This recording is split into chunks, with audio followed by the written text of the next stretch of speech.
right. So today we're going to show some, well, I was going to say local love. I guess it depends on what it tastes like. Yeah. We're going to highlight some local Definitely products. local. Definitely local. I mean, for me, this is as local as you can get. I mean, this is Cedar Creek Distillery outside Martinsville, Indiana, literally right across the street from my neighborhood. I mean, I can't walk. I mean, I could walk there, but I don't think I should live within walking distance of a distillery or a bar. That's just my guess. Although, at the same time, well, I don't know. There's pros and cons. I can see the benefits of it. There would definitely be some cons for me. Yeah. Well, I mean, the pros would be there too. But yeah. So I've kind of befriended the guy the family that specifically the son that runs primarily the brewery, but he seems to be the one that's most responsible, kind of helping the Cedar Creek brand expand. They have a pretty good presence here in Martinsville, of course. They are increasing their presence in Nashville, Indiana, and I think they got a couple other things they're doing too. But their claim is that they're the only brewery, winery, distillery in the state of Indiana. All under one roof. Is that what they're saying? Well, but it's not really under one roof because the distillery is kind of off to the side, and supposedly there's weird laws about which is Indiana, and there are weird laws in Indiana, so I can understand that. But same ground, same property. I know that I remember when they first came out with their bourbon. Well, probably might even say on here. It does not. This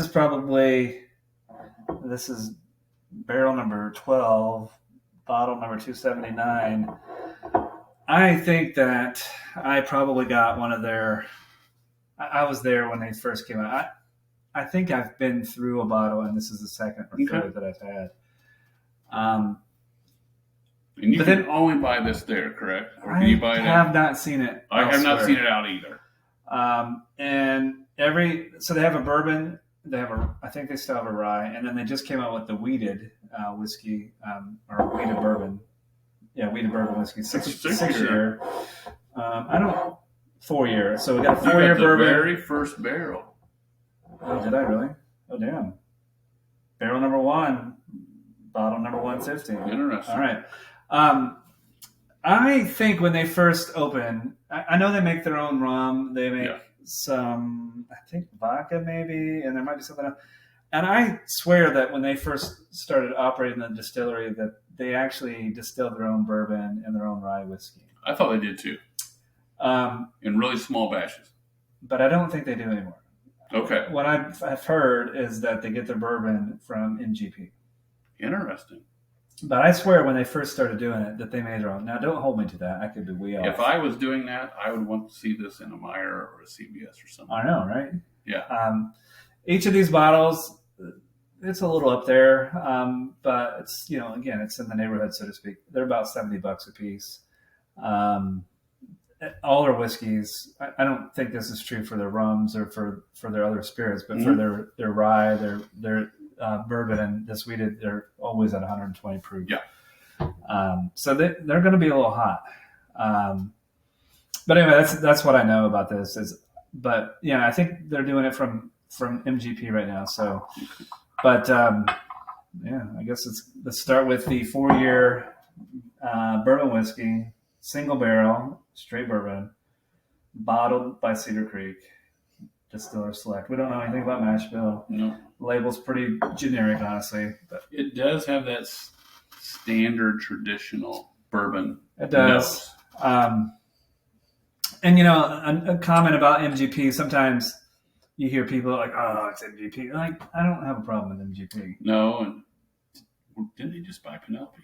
They did, yeah. Like maybe last year or so. To me, Penelope Architect is about as good as it gets. It is. So you're not going to hear me bash them. Yeah, and I've had plenty of products that were distilled by MGP and have good stuff. So good stuff. They do a good job. I mean, the play there is they have the capabilities and the ability to make product. They have experience, and if you're an up and comer trying to figure out your recipe, and it takes a minute. I mean, this is 4 years, right? If you're going to age something for 4 years and you're just starting out, you'd like to start selling something, Yeah, year 4 years one, is a long time. it's a long time. So I get it. And for a lot of distillers and companies, getting into this business is kind of a bridge to reduce that return on your investment. I know, right? Yeah, it's classic. I mean, there's nothing that's. I mean, the proof to me. I mean, I'm a proof guy, and I think I want something a little bit more interesting on the nose. If I'm being honest. I was going to say for 120 proof. There's not much there. There's nothing that grabs you. It's like the ethanol is like just slapping you around a little bit. Exactly. There's nothing that's and if you take a big deep, I mean, it's gonna your nose hairs are gonna singe some air. But other than that, not much to it. Nothing jumping out.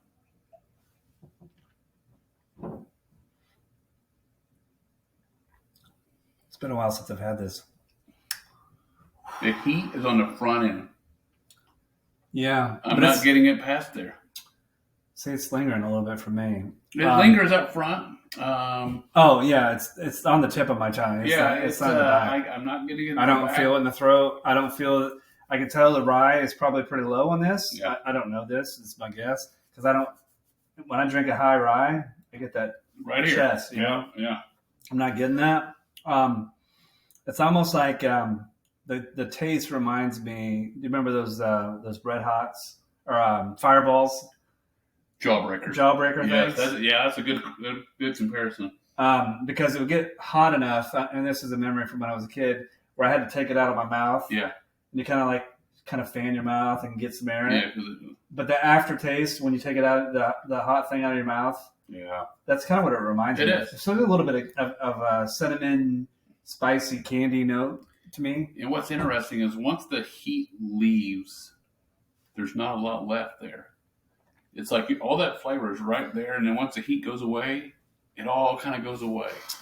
I mean, it's a local product. Mm-hmm. I want to love it a lot more than I do, honestly. Yeah. And it's okay. I mean, to me, at $70 at 120 proof, as a bourbon drinker, I want something that's got some complexity to it. Yeah, there's no fruit here. There's no fruit. There's not really a lot of a buttery taste to it at all. I mean, I guess, you're getting heat with a little bit of oak, and that's a little bit of oak, and that's where you're at. Yeah, I mean, to me, it's like cinnamon candy with a little bit of oak, the heat. Mm-hmm. I mean, it's okay, but like I said, 120 proof, $70. Give me something else, just a little bit of something else. Something needs to be there. Yeah. So it's a little flat as far as or it's kind of boring. And like you said, we don't know the mash bill. Don't know, but I would guess there's probably a lot of corn. Probably a lot of corn. Probably not a lot of rye. Yeah. Probably some malted barley, I would guess, because malted barley seems that. I've always wondered these local distilleries. Why are they not trying a red corn? Why are they not trying a blue corn? Man, that red corn stuff is so good. Something to give a little twist to it that no one else has. I know. I mean, and we've tried a few. I think the red corn, yeah. The Revival from High Wire. Yep. And then I think you tried the Dueling Grounds. Correct. Yep. Yeah, those were good. And I've seen a couple of distilleries lately that have a blue corn and they have a green corn, and so the profile is different, and no one wants to really step out of the main strip here. And if you would, you could really change, especially your small distilleries. And I suspect, in some respects, I appreciate and I admire what Cedar Creek is doing with their brand overall. I mean, they got a little bit of a captive audience. I think what they're selling on the spirit side, really good facility. It's a great facility, and in the summertime they have awesome concerts. I mean, a lot of really good cover bands come in there. It's really a good time. Bring your lawn chairs and just hang out and pack a picnic. They're the ones that have the Martin Tucky beer. Yeah, they do have Martin Tucky beer. Yeah, they have. I live in a neighborhood called Painted Hills. They have a beer called Painted Hills Pilsner. Do they? Painted Hills Porter. Pilsner. Yeah. Okay. But I don't know. Yeah, they got a little bit of a captive audience, and I suspect that their distillery is probably catering more on the rum side and their the specialties. Mixed drinks. I think this would be awesome in an old fashioned or something like that. because I think, to me, what I like in an old fashioned is something that is a little bit higher proof. And this would be it. But it's $70. I agree. $70 is tough for a mixer. Yeah. If I'm spending $70, that's a separate to me. Yeah, it needs another note or two. Yeah, that's my feedback. So anyway, they just recently came out with this. This is a 6-year wheated bourbon, single barrel, straight bourbon whiskey, distilled in Indiana. So I don't even know if this one says where it was distilled. So again, doesn't say distilled at Cedar Creek. Yeah. My assumption are based on the feedback that I've heard from a few folks. This is MGP. Again, 120 proof. That's all we know. They don't provide a lot of information. So this just came out within the past 6 months. Yeah. And as we already noted, this is from barrel number 1. This barrel is 1. Bottle 150. So here we go. That is pretty cool. All right. So because it says it's wheated bourbon whiskey, you probably know this better than I do. But my understanding is that just means that wheat is the second most ingredient after corn. Yep. But there's no specific amount that it has to be. No. Like it could be 95 corn, 5 wheat. Would that make it a wheater? It could be. Yeah. Yeah. But usually wheaters are north of 10, 15%. They're usually Correct. around 20%. Not always. I was going to say, they're close to, typically. Like close classic wheaters, like Maker's Mark is a classic wheater. Isn't there a Buffalo Trace? That's Larceny is one from Larceny, Heaven Hill. Those are the two that come to mind. So they're usually going to be a little bit sweeter, a little bit softer on the palate. Yeah. So should be. The nose is already better. Typically, your wheaters are, if you are new to bourbon, it's a good place to start. It's a great way to transition in. But this is 120 proof. So you may not want to do that. But the nose is, to me, it was a little bit more pleasant. There's something more there versus the bourbon. You already went in for a taste, so I guess I got to catch up. Yeah.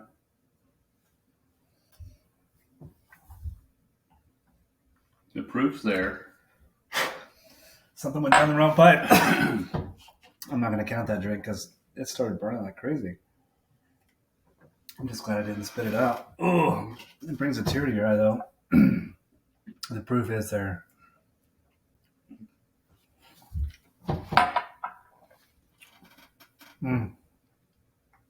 It's boring. It's boring. I want it to be exciting. I took a couple more drinks. I'm trying to find something there. See, to me, like my closest comparison for a wheater at this proof would be like a Larceny barrel proof. Yes. Which I don't know if I have any around here. Yeah. You've had it. Yeah. Oh, yeah. That's good. That's good. That's good stuff. Larceny makes this one, stuff. the proof is just like, it's just so overpowering. I was going to say, once you get past the proof and the initial burn, it's gone. It's gone. So you're like, I'm not sure what I actually had here.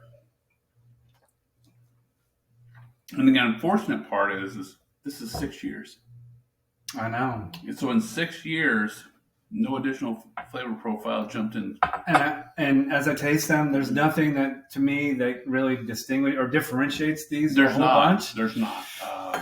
I never thought I would say this Interesting. because I am a proof person. I like the proof, but they should knock this proof. They should go bottled and bond on both of these. They should. 100 proof on both of these would probably pull something else out. Because it couldn't hurt it. Especially since the majority of the people probably that are buying these are going to use them as mixers. Yeah. And you may cut down a little bit on the cost. I don't know if they will or not. But are these similar in price? Yeah, they're both $70. Yeah. That's a tough buy for $70 a piece. Yeah, I agree. I thought I still had the rye somewhere. I might have finished it. Maybe it's upstairs. I don't know. But my memory, when I think I did a video of Cedar Creek stuff a few years ago or a couple years ago.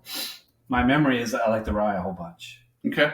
But to me, when you're drinking a rye whiskey, I think you can get by with the higher proof a little bit more because you already got the burn of the rye. That's right. And so you kind of expect it. And I think, to me, I don't know, it's just... And I like ryes, and I love bourbons. Yeah. But to your point, when I drink a rye, I expect, well, it's going to be heat. When I drink a bourbon, I want to see some type of a flavor profile that makes me go, this is a great glass of bourbon. I'm going to buy this again. Yeah. What do they bring? What do they bring to the table that the $15 of Evan Williams bottle and bonds not? I know. I mean, let's be real. Yeah. If I had the opportunity to start a distillery or a bourbon with my name on it or our name on it, whatever people come up with, whatever. And I had to enter into the market with this, would you do it? I don't think I would do it because there's nothing this is not memorable. Correct. When we put our name on something, I want to remember that. I want people to say, "Whoa, that's those two knuckleheads finally hit something." See, we told you, our English teachers in high school that thought we were idiots. We finally hit something. So, but I agree. I would want to hit something, especially when you're local, right? Like they remembered. Like you have this opportunity. Like we did a couple videos ago. Mm-hmm. We did that blind barrel thing. Yes, and we didn't know what we were getting into before we got into it. But they were all craft distilleries. Yeah. And when we revealed, we had no idea who any of these distilleries were. Yeah. But each one of those had that. God, I hate saying this. That these don't. Is there was something unique there. There was some flavor. Correct. There were flavor profiles that you remember. Multiple flavor notes. 100%. Right. Yeah. Like, granted, we recorded this video. There were fruits within the past hour. There was something in it that you remember. This I'm going to leave other this. Than the heat, other proof. Yeah. You won't remember. Now, I will say, maybe this is an opportunity to cut it with some water. Maybe put an ice cube in it and let it sit. Take the lid. Chances it can't hurt. That's right. You're not going to hurt it. So if you're going to get this to support locals, definitely please do. But experiment with it. It's going to be good in a mixer, but the price point, you're overpaying for a mixer. If you're going to do an old fashioned whiskey sour, great. You're gonna pay $70 for this bottle. So maybe get this, put a few ice cubes in it, maybe cut it with a little bit of water, let it breathe a little bit. Yeah. I gotta believe it can't hurt. It can't hurt. And honestly, an ice cube may open it up. It may cut it enough that then something that comes out and you do. But you and I both think that the proof needs to be at about 100 anyway. Yeah, so you throw an ice cube or so in it, then you're probably gonna cut that down. But exactly. Anyway. Cedar Creek, I love what you're doing. Absolutely. Keep call Jamie and me if you need a little bit of help. We'd be happy to come over and help tweak some recipes. Any day of the week. And every day of the week, frankly. So anyway, again, thank you all for tuning in, and until next time. Thank you. See you.